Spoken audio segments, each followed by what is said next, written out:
Hello and welcome. Podcast is Evolutionary Service Group 2, known as the Trained Observers.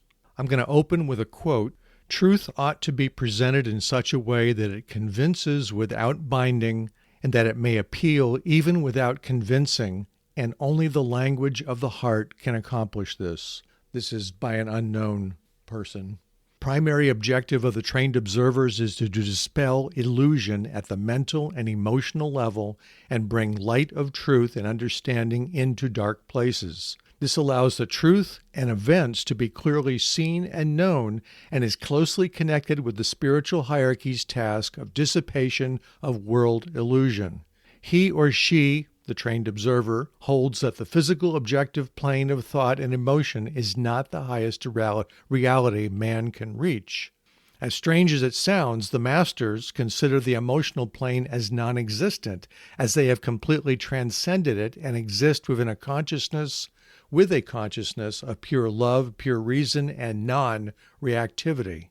However, for the everyday person, the emotional plane of expression is as real as the physical world, and thus it becomes an obstacle in preventing energies of the wisdom of the soul or the higher planes of the masters where the masters reside from reaching the mind of man.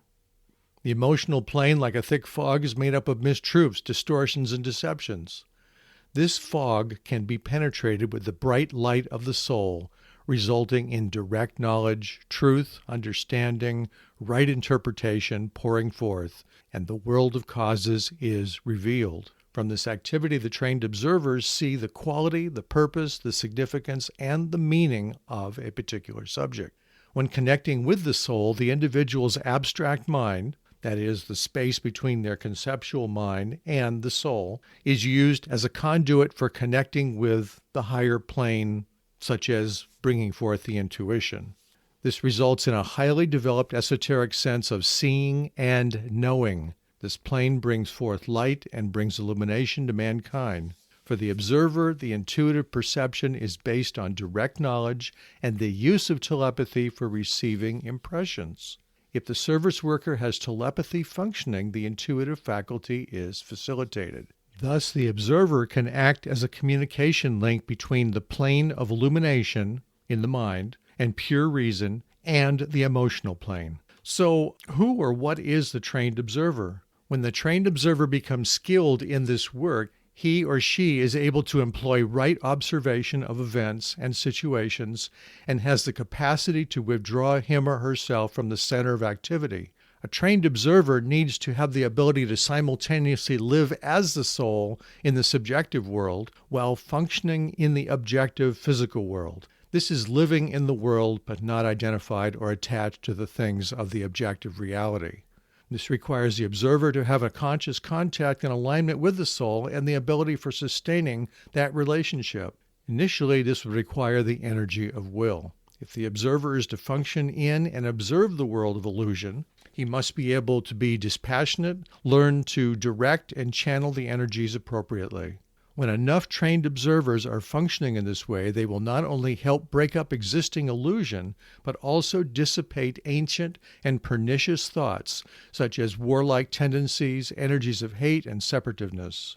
And this will act as a bridge with the forces emanating from the soul level, which, of course, at the soul level we're talking about brings only cooperation and goodwill and harmony and unity. As an example, in today's world, the trained observer works in the activity as a journalist. This can be a professional pundit, it can be a news broadcaster, or a private individual on a blog site. The trained observer takes thought already in the national conversation and openly discusses them dispassionately or objectively with the intention of presenting facts about a person or situation using various technologies such as TV, social media, and the internet. Now, of course, remember, we have to keep in mind this conversation is of a spiritual point of view, and it's also about an ideal which possibly can take place. I will be presenting ideas that are happening in today's world which are causing conflict in this particular realm. As a trained observer works in the charged field of energy of the world, he has to function in this way, and he must be able to develop an ability to extract himself from the events and occurrences around him. He must be able to see clearly as the soul sees, free from any limitations of the plane of illusion, lower plane consciousness.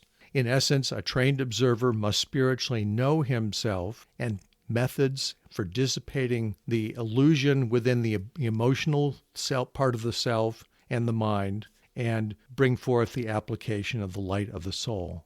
The trained observer can do this by employing what we call the technique of light, esoterically.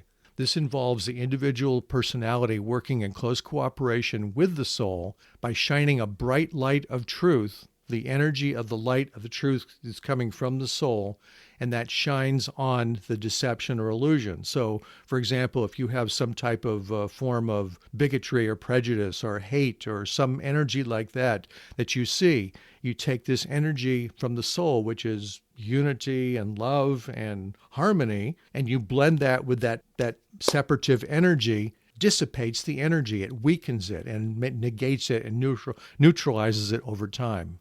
So let's talk about what is about communicating truth. Back in 1971, U.S. Supreme Court Justice Hugo Black made a statement about the release of the Pentagon Papers by the New York Times and the function of the media within society. And he said, "In the First Amendment of the U.S. Constitution, the Founding Fathers gave the free press the protection it must have to fulfill its essential role in our democracy. The press was to serve the governed, not the governors. The government's power to censor the press was abolished so that the press would remain forever free to censure the government. The press was protected so that it could bear the secrets of government and inform the people. Only a free and unrestrained press can effectively expose deception in government. And paramount among the responsibilities of a free press is the duty to prevent any part of the government from deceiving the people." So the essence of what the trained observer does in this context is to communicate truth. So what is truth? Here's one definition from Google. Truth is right understanding and interpretation of information or events, of that which is true or in accordance with fact or reality, such as scientific truths. In essence, truth is the opposite of a falsehood. For the journalist, the primary tools for communication are the TV, the internet, blog sites, social media, as we know as Facebook, Instagram, TikTok, LinkedIn, YouTube, etc. And regardless of country, many people are using these for instant communication.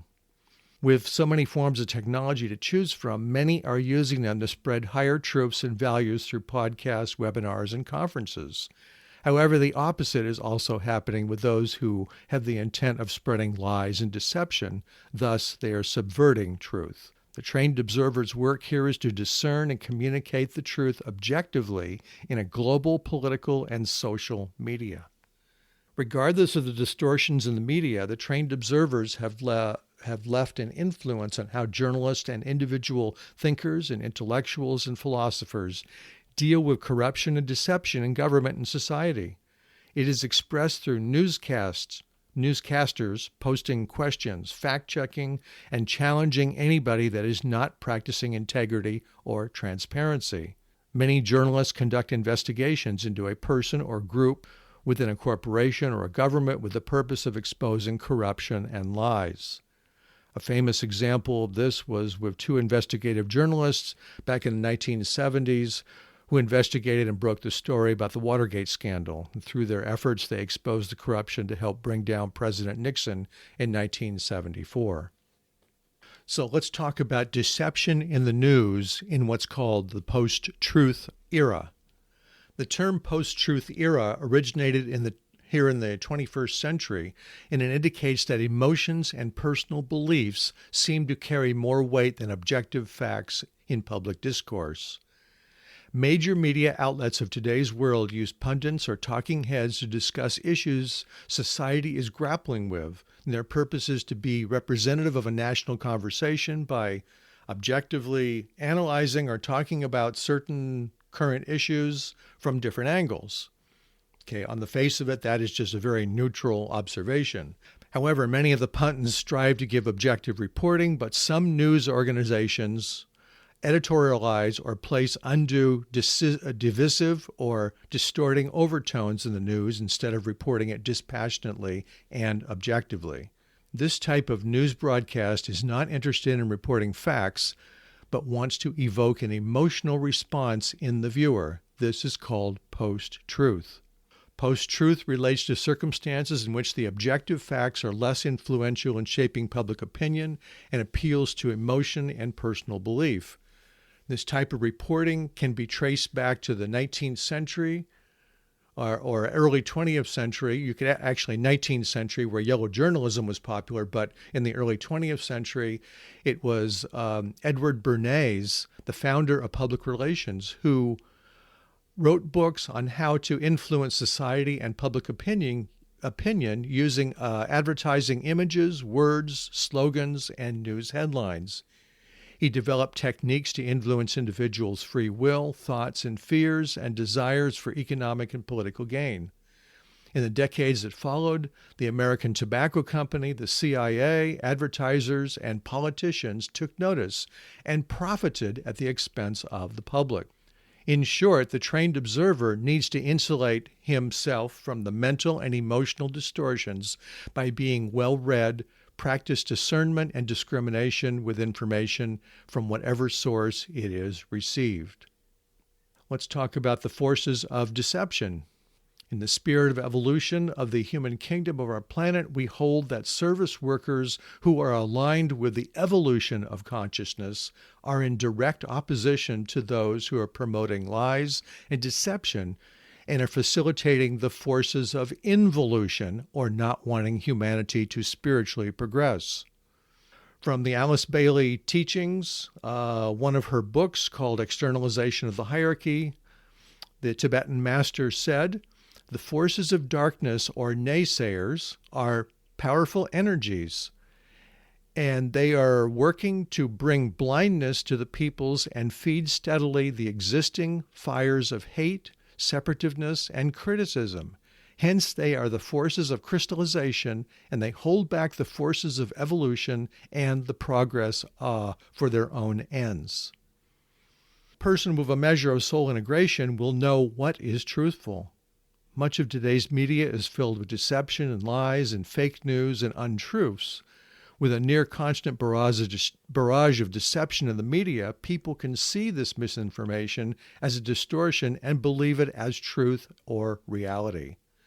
However, service workers realize this deception is the work of the forces who do not want humanity to progress and thus stall or put off the implementation of the plan. We have examples of the tactics and activities of the dark forces or the naysayers, such as when a new or positive initiative comes forward on a particular subject, such as providing equal rights or health care to minorities or women, or enacting environmental regulations to counteract pollution.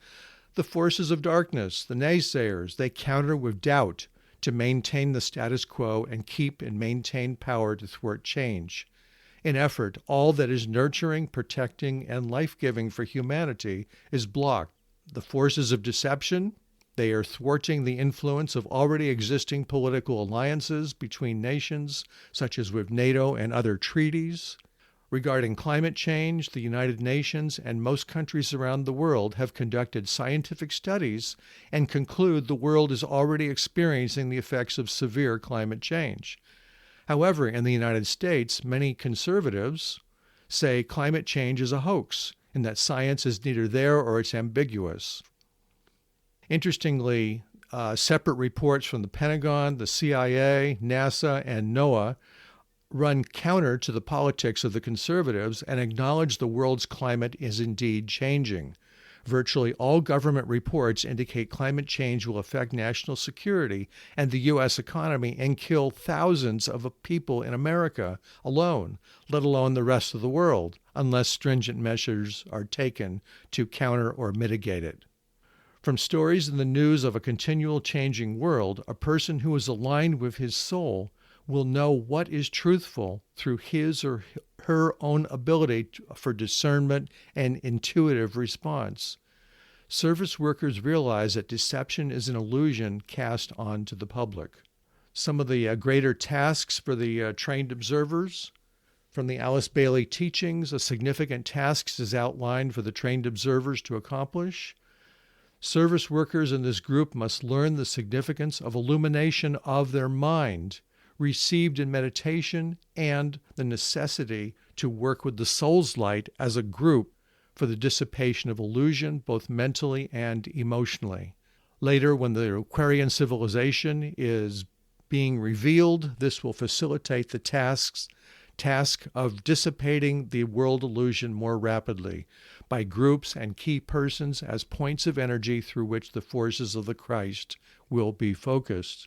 Their work also entails balancing the forces of those who want to maintain deception and illusion versus those who want to progress human evolution toward soul expression.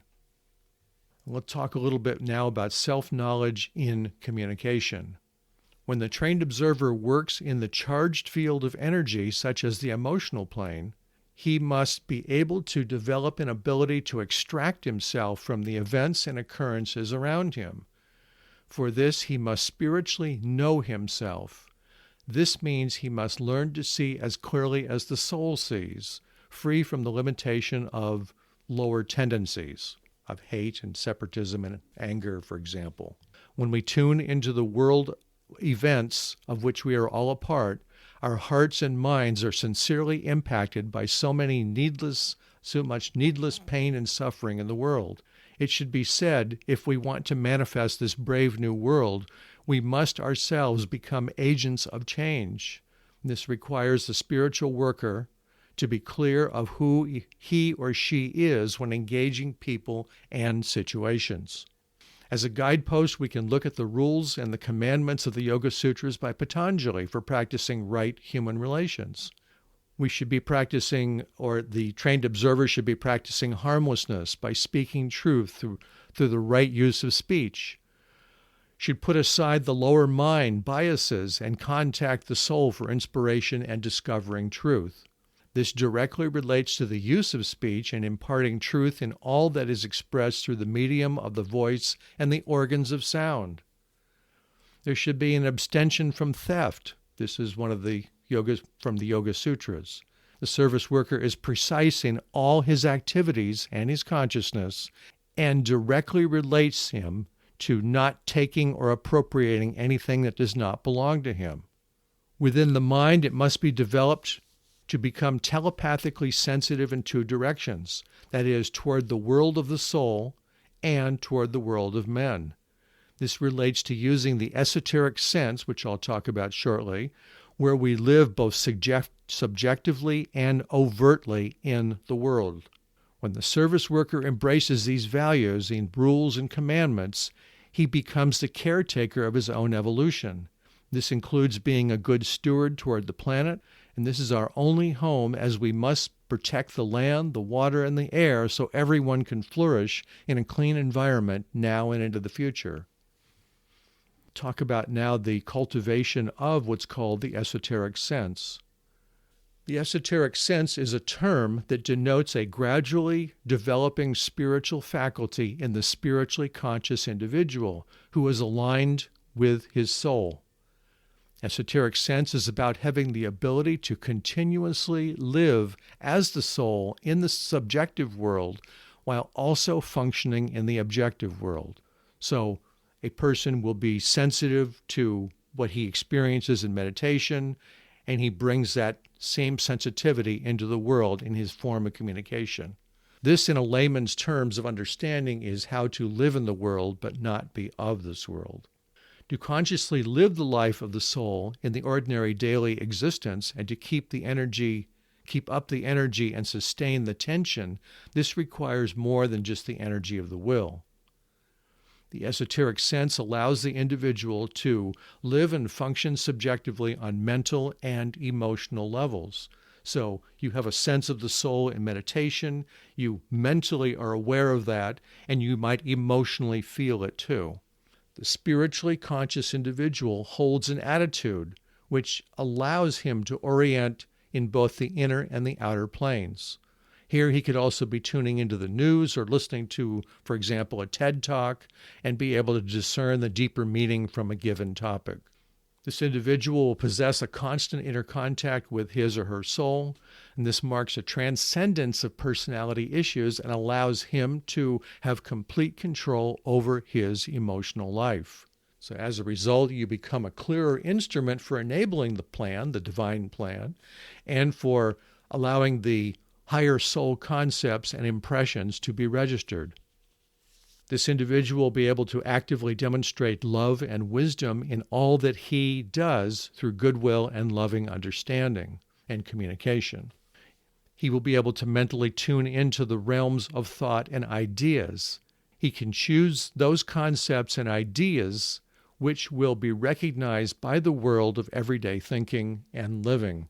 And he'll be able to develop an attitude of mind where he'll be able to orient himself in that higher space of inspiration and light and communicate that energy. Using the esoteric sense, the trained observer can communicate with and discover his fellow workers as well as they work together in implementing divine intentions. So let's talk about the ability to communicate a new global emerging vision. In a world of dwindling resources through overpopulation and overconsumption, the world's ecosystem is not sustainable. For generations, the world has been run by those political and economic entities who use resources to achieve and maintain supremacy by using technology as tools to facilitate division and competition and rivalry. Certain broadcast networks use the mass media to perpetuate information that is biased and misleading, with information for fulfilling a particular limited political and economic agenda. This type of activity, for example, utilizes technology to justify the making of guns and bombs and weaponry and an economic system that maintains their supremacy. Interesting to note that as technology and information expands, they act as a means for magnifying crises in the nation and the world. And this acts as a catalyst for causing and speeding up competition, rivalry, and towards inevitable path of destruction. The Tibetan master Dwo Kul from the Alice Bailey teachings has stated that the evolutionary service groups are an example or an experiment that has the objective for manifesting certain types of energy on the physical plane, which will, when effectively functioning, produce cohesion, harmony, and a synthesis within humanity. So when these service groups, there's 10 in all, when these service groups are functioning with harmony and synthesis together in cooperation, then there will be a energy which will come forth and cause great harmony to take place within society, and conflict basically will end. Esotericists has acknowledged that the service groups currently functioning are working with only a kernel of deep spiritual realization. With multiple crises occurring across all the service groups, both subjectively and objectively, most of today's leaders in industry and government are not capable of seeing a global situation as a whole and can only offer band-aid solutions or temporary fix to endemic problems. When considering an emerging vision, we might ask, are we as humanity able to identify what's emerging in the world? And what is the role of the media, whether in print or broadcast? Presenting humanity with an emerging vision by soul-motivated spokespersons, would represent a fundamental shift in evolution, such as moving from a single personality-oriented person, separative mindset, to a multi-celled environment, we community of nations working cooperatively together. That is, we have not just a single person acting on their own interests, but we have a spokesperson for a group, perhaps a larger group representing humanity or representing a fundamental change or a shift or an evolution in humanity. And we might ask, what does education, politics, and a new economy or science and psychology and the arts and the media look like when function ethically? So what I just put out there was basically many of the service groups that we'll be talking about. And so what vision can possibly come forth when some person speaks on this, and what can they see when these things are working ethically? In the business world, many companies have a mission or vision statement. The purpose describes what the business does and how it does or how it goes about doing it. This is a practical, not pie-in-the-sky statement. When it's carefully conceived by the vision writer or writers and thoughtfully expressed, it defines the overall goal of the organization. And it functions to describe what the greater group, humanity, wants the people and cultures to become. A vision statement would capture the highest aspirations and intentions as well as the philosophy that underlies them of the civilization of it for its various peoples, for current and succeeding generations. From a spiritual point of view, we have a basic desire for the higher values of cooperation, goodwill, and the expression of right human relations to function widely throughout all the service groups. If you have a strategic plan or a business goal, then it describes the sequence of actions that the business will take over the next 20 years or so, and it can address how it reaches the goals and even describe the type of spokespersons, the people representing the multiple disciplines, nationalities who present an emerging vision and purpose. This practice has an understanding that none of this is forced, but shown and demonstrated by the ethical leaders and through their lives as living demonstrations of the soul expression in the public eye. We'll be speaking much further on this, the theme of vision, when I'm describing when I get to the political service group. So briefly contrasting what the telepathic communicator and the difference with that of the trained observer are. A telepathic communicator typically impulses ideas out to government and industry and contributes to a national conversation on a particular subject, whereas the trained observer takes the thoughts that are already in the national conversation and openly discusses them with the intention of presenting facts about a particular person or situation dispassionately and objectively. Now, we're going to conclude by talking about some of the accomplishments of the trained observers briefly. Well over a century, journalists, think tanks, and individual thinkers have addressed many problems of humanity by exposing corruption and providing equality to all people in all levels of society. It's largely expressed through the media, posing questions, fact-checking, and challenging anybody who is not practicing integrity, accountability, and transparency. For commentators who are NGOs or just citizens, they represent themselves through blogging and websites, typically expounding progressive or conservative ideas. Additional work of the journalist is to conduct investigations into a person or group with a corporation or government with the purpose of exposing corruption and lies. And by their action, they set an example for the government officials to be transparent, accountable, and being held to a higher standard of ethics. That concludes this podcast on the trained observers. In the next podcast, I'll be discussing the magnetic healer and how the concept of healing affects all humanity.